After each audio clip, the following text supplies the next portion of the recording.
அனைவருக்கும் வணக்கம். இந்த வீடியோவில் என்ன பார்க்க போனால் ஃபிர் ஆயி அசினா திட்ருபா இந்த படத்தோட கதை தான் பார்க்க போகிறோம். வாங்க ஸ்ட்ரெயிட்டாக படத்தோட கதைக்குள்ள போயிடலாம். ராணியும் ரிஷியும் வந்து அங்கேருந்து தப்பிச்சதுக்கப்புறம் வந்து இங்கே ஆக்ராவில் வந்து வாழ்ந்துட்டு வராங்க. ராணி தனியாக வாழ்ந்துட்டு வராங்க, ரிஷி தனியாக வாழ்ந்துட்டு வராங்க. ராணி என்னென்னா வந்து அங்கே தனியாக இண்டிபெண்டன்ட் உமன் மாதிரி வந்து ஒரு பியூட்டி பார்லர் வந்து வச்சிட்ருக்காங்க. ரிஷி வந்து அங்கேயே வந்து ரெண்ட்டுக்கு வீடு எடுத்து வந்து டியூஷன் எடுத்துகிட்ருக்காரு. இப்படியே போயிட்டுருக்க வந்து ராணியை வந்து ஒரு அபிமன்யுன்னு ஒரு பையன் வந்து ஒன் சைடாக வந்து லவ் பண்ணிகிட்ருக்காரு. அதே மாதிரி ரிஷியவும் வந்து பூனம்னு ஒரு பொண்ணு, அதாவது ஹவுஸ் ஓனர், அவங்க வந்து லவ் பண்ணிகிட்ருக்காங்க. ஆனால் ராணியும் ரிஷியும் வந்து அடிக்கடி வந்து மீட் பண்ணிப்பாங்க. வீட்டில் யாரும் இல்லாத சமயத்தை வந்து அவங்க 2 பேரும் வந்து லவ் பண்ணுவாங்க, ரொமான்ஸ் பண்ணுவாங்க, எல்லாம் பண்ணுவாங்க. அது மட்டும் இல்லாமல் வெளியவும் அடிக்கடி வந்து மீட் பண்ணிப்பாங்க. ஆனால் அபிமன்யு வந்து ஒன் சைடாக வந்து லவ் பண்ணிட்டுருவாங்க. அதே மாதிரி பூனமும் வந்து ரிஷியை வந்து ஒன் சைடாக வந்து லவ் பண்ணிகிட்ருப்பாங்க. ஆனால் ராணியோட பர்ஸை வந்து பிக் பாக்கெட் வந்து அடிச்சிட்டு போவாங்க. அது பின்னாடியே வந்து துரத்திட்டு போவாங்க. அப்போ வந்து அங்கே போலீஸ் வர்றது வந்து பார்த்து ராணி வந்து நின்றுவாங்க. அந்த போலீஸ் யாருன்னா வந்து இந்த ஃபஸ்ட்டு எபிசோடில் ரிஷியோட மாப்பிள்ளையோட கேஸை கண்டுபிடிக்க வந்தவங்க தான் அவர் வந்து ராணி வந்து நின்றுவாங்க. திரும்ப ராணி வந்து வீட்டுக்கு வந்தோடனே வந்து வீட்டுக்கே வந்து அந்த போலீஸ்காரர் வந்து வந்துடுவார். வந்து அந்த பர்ஸை வந்து கொடுத்துருவார். கொடுத்ததுக்கப்புறம் வந்து உங்ககிட்ட கொஞ்சம் விசாரணை பண்ணணும்னு சொல்லி கூட்டிகிட்டு போயிடுவாங்க. கூட்டிகிட்டு போனதுக்கப்புறம் வந்து அவங்க நீங்கள் இது மாதிரி வந்து ஒருத்தர்கிட்ட வந்து ரொம்ப நேரம் வந்து பேசிட்டீங்கன்னு சொல்லிட்டு அவங்களோட ஃபோன் கான்டாக்ட்ஸ்லாம் வந்து காட்டுறாங்க. இது யாரும் இல்லை, என்னோடய ஃப்ரெண்டு தான் அப்படின்னு வந்து சொல்லிட்டு இருக்காங்க. பார்த்தா இன்னொரு போலீஸ்காரர் வராரு. அது யாருன்னா வந்து இவங்க கொலை பண்ணாங்களே ஒருத்தன், அவரோட மாமா. அவங்க வந்து என்னோட மாமா பையனை வந்து கொன்னுட்டீங்க, அதனால் வந்து உங்களை நான் பழி வாங்க விட மாட்டேன் அப்படின்னு வந்து சொல்லி இந்த கேஸை வந்து விசாரிக்க ஆரம்பிக்கிறாரு. இந்த சமயத்தில் வந்து 2 பேரும் ராணியும் ரிஷியும் வந்து பயந்து போயிடுறாங்க. இங்கே பாருங்கள், நம்ம பின்னாடி வந்து போலீஸ் வந்து துரத்திட்டே இருக்குது, நம்ம என்ன பண்ணுறதுனே தெரியல அப்படின்னு சொல்லிட்டு 2 பேரும் வந்து யோசிச்சுட்டே வந்து இருக்காங்க. சமயத்தில் தான் எனக்கு ஒரு ஐடியா கிடச்சிதுன்னு சொல்லி ராணி வந்து சொல்கிறாங்க.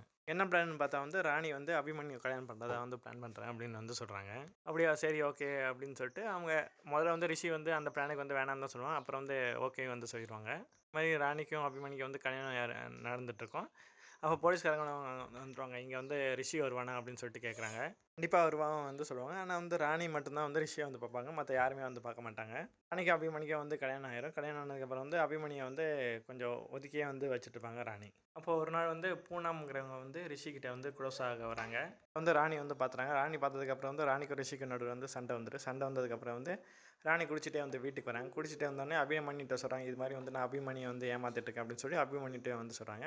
அடுத்த நாள் அபிமன்யு எழுந்ததுக்கப்புறம் ராணிகிட்ட வந்து கேட்குறான், ரிஷிக்கு ஃபோன் பண்ணி வர சொல்லு அப்படின்னு வந்து சொல்கிறாங்க. உடனே வந்து ரிஷியை வந்து ஃபோன் பண்ணி வர சொல்கிறாங்க.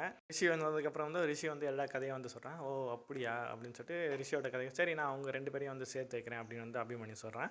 உடனே அபிமன்யு வந்து தன்னோட கதையை வந்து சொல்கிறேன், நான் வந்து அதே தினேஷ்குமார் அந்த ஒரு நாவலை வச்சு தன்னோட குடும்பத்தை வந்து கொன்று இருக்கேன் அப்படின்னு வந்து அவர் வந்து சொல்கிறாரு. அதில் வந்து பாம்பை நான் யூஸ் பண்ணி வந்து என்னோடய குடும்பத்தை வந்து நான் அழித்தேன் அப்படின்னு வந்து அவர் வந்து சொல்கிறாரு. சரி, ஓகே, உங்களுக்கு நான் இது பண்ணுறேன் அப்படின்னு வந்து சொல்கிறாங்க. ஹெல்ப் பண்ணுறேன், வெளிநாடு போக அப்படின்னு வந்து அவர் வந்து சொல்கிறாரு. இப்போ என்ன வந்து ரிஷியை வந்து ஒரு கடையில் வந்து பூட்டி வைக்கிறாரு அபிமன்யு. பூட்டி வச்சுட்டு வந்து சொல்கிறாரு வந்து, இது மாதிரி வந்து எனக்கு யாராவது வந்து துரோகம் பண்ண வந்து எனக்கு பிடிக்காது அப்படின்னு வந்து அவர் வந்து சொல்கிறாரு. அப்போ வந்து அபிமன்யு என்ன பண்ணுறாரு வந்து ரிஷியை வந்து அந்த ரூம்குள்ளேயே வந்து அடைச்சி பூட்டிட்டு அங்கேருந்து ஓடி வந்துடுறாரு. ஓடி வந்துட்டு இங்கே ராணிகிட்ட என்ன வந்து ராணியை வந்து அடித்து வந்து தள்ளி விட்டுறாரு. கட் பண்ண வந்து ராணி வந்து போலீஸ் ஸ்டேஷனுக்கு வந்து ஓடி வராங்க. ஓடி வந்து இந்த மாதிரி வந்து என் ஹஸ்பண்ட் வந்து என்னை கொடுமைப்படுத்துறான் அப்படின்னு சொல்லிட்டு அங்கே ஓடி வராங்க. ஓடி வந்து ராணி கொஞ்சம் நேரத்தை உட்கார வச்சேன். போலீஸ்காரங்களுக்கு ஆல்ரெடி வந்து ராணி மேலே வந்து ஒரு மர்டர் மேலே வந்து டவுட்டாக இருக்குது. அதனால் வந்து ராணி வந்து கொஞ்சம் நேரம் உட்கார வச்சு என்னன்னு சொல்லி விசாரிக்கிறாங்க. சரி, ஹஸ்பண்டை போய் தேடுங்கன்னு சொல்லிட்டு வீட்டெல்லாம் போய் தேடுறாங்க. அபிமன்யும் தேடுறாங்க, ரிஷியும் வந்து தேடுறாங்க. 2 பேரும் வந்து வீட்டில். உடனே வந்து போலீஸ்க்கு ஒரு இன்ஃபர்மேஷன் கிடைக்குது. இது மாதிரி வந்து ஆற்றுக்கு பக்கத்தில் வந்து 2 டெட் பாடி இருக்குதுன்னு சொல்லி இன்ஃபர்மேஷன் கிடைக்குது. உடனே அங்கே போய் வந்து 2 டெட் பாடி வந்து பார்க்குறாங்க. போலீஸாக வந்து இது வந்து கெஸ் பண்ணிடுறாங்க, இது வந்து அபிமன்யும் பூனம் தான் அப்படின்னு சொல்லிட்டு கெஸ் பண்ணிடுறாங்க. 2 மர்டர் கேஸில் வந்து ராணியை வந்து அரெஸ்ட் பண்ணிடுறாங்க போலீஸ்காரங்க. இப்போ ரிஷி வந்து ஒரு வீடியோ வந்து ரிலீஸ் பண்ணுறாரு. இது மாதிரி வந்து ராணியை வந்து நீங்கள் ரிலீஸ் பண்ணால் நான் வந்து சரண்டர் ஆகிறேன் அப்படின்னு சொல்லி ரிஷி வந்து ஒரு வீடியோ வந்து ரிலீஸ் பண்ணுறாரு. அது வந்து ரயில்வே பிரிட்ஜ் மேலே தான் அப்படின்னு சொல்லி அவர் வந்து சொல்கிறாரு. சரி, ஓகே அப்படின்னு சொல்லிட்டு போலீஸும் முடிவு பண்ணிட்டு அந்த ரயில்வே பிரிட்ஜ் மேலே வந்து நிற்க வைக்கிறாங்க. எப்படியும் அங்கே வந்து குதிக்க மாட்டாங்க, குதிச்சா வந்து முதல்ல கீழே வந்து செத்துருவாங்க அப்படின்னு சொல்லிட்டு போலீஸ் வந்து நினச்சிட்ருக்காங்க. போலீஸும் ஃபுல் ஃபோர்ஸோடு வந்து ரெடியாக இருக்குது. அப்போ வந்து ரிஷி வந்து அங்கே வந்து வராரு. ரிஷியும் வராரு. ரிஷி வந்ததுக்கப்புறம் வந்து போலீஸ் ஃபோர்ஸும் அங்கே வந்ததுக்கப்புறம் வந்து ராணியை மட்டும் தனியாக வந்து பிரிட்ஜில் வந்து அனுப்பிட்டுருக்காங்க. அனுப்பி வந்து ராணியும் ரிஷியும் வந்து கட்டுப்பிடிச்சி நிற்கிறாங்க. அப்போ ஒரு போலீஸ் மட்டும் அந்த பிரிட்ஜை வந்து போய் கிட்ட போகிறாரு. கிட்ட போனால் வந்து அது வந்து அபிமன்யு வந்து சுட போகிறார் ரிஷியை. ஆனால் வந்து ராணி வந்து தடுத்துறாங்க. இப்படி 3 பேர் கூட நடக்கிற சண்டையில் வந்து ராணி வந்து கொஞ்சம் கீழே விழுந்துடுறாங்க. அந்த பாலத்தில் வந்து தொங்க ஆரம்பிச்சிடுறாங்க.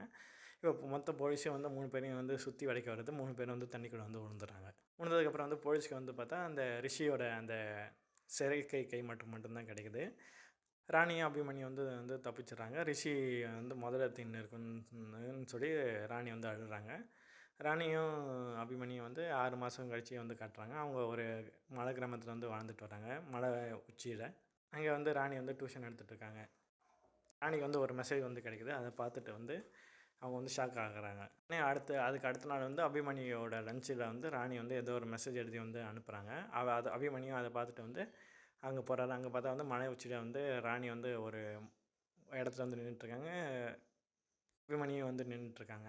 அப்புறம் போலீஸையும் வர சொல்லியிருக்காங்க ராணி. ராணி வர சொன்னதுக்கப்புறம் தான் வந்து தெரியுது. அந்த 2 டெட் பாடியை வந்து பார்த்தாங்கன்னா, அது 2ம் யாருன்னா பூனமும் வந்து அங்கே இருந்த லல்லான்னு ஒருத்தன். லல்லாங்கிறத வந்து பாம்பை வச்சு தன்னோட குடும்பத்தை வந்து அபிமன்யு கொன்னிருக்கிறது வந்து தெரியும் லல்லாக்கு. ஆனால் வந்து 2 பேரையும் வந்து அபிமன்யு வந்து கொன்னுட்டான். ரிஷியவும் வந்து முதலைக்கிட்ட வந்து தள்ளிவிட்டு கொன்னுட்டான். என்ன நடந்துக்கிட்டா வந்து ரிஷி வந்து முதலைக்கிட்ட வந்து தப்பிச்சிட்டாரு. தெரிஞ்சு ராணிக்கு வந்து மெசேஜ் பண்ணியிருக்காரு. இந்த பக்கம் வந்து போலீஸ் வந்து அபிமன்யை வந்து அரெஸ்ட் பண்ணிடுது. அரெஸ்ட் பண்ணதுக்கப்புறம் ராணி வந்து அங்கே மலையிலேருந்து கீழே குதிச்சுறாங்க. குதிச்சு தண்ணியிலேருந்து வெளியே வராங்க. வெளியில் வந்து ரிஷி கூட வந்து சேர்ந்துடுறாங்க. இந்த பக்கம் போலீஸ்கிட்ட வந்து அபிமன்யு மாட்டிடுறாரு. மாட்டினதுக்கப்புறம் வந்து சிரிக்கிறாச்சே, நான் இவ்வளோ முட்டாள வந்து இருந்திருக்கேனே அப்படின்னு சொல்லி அவர் வந்து நினைக்கிறாரு.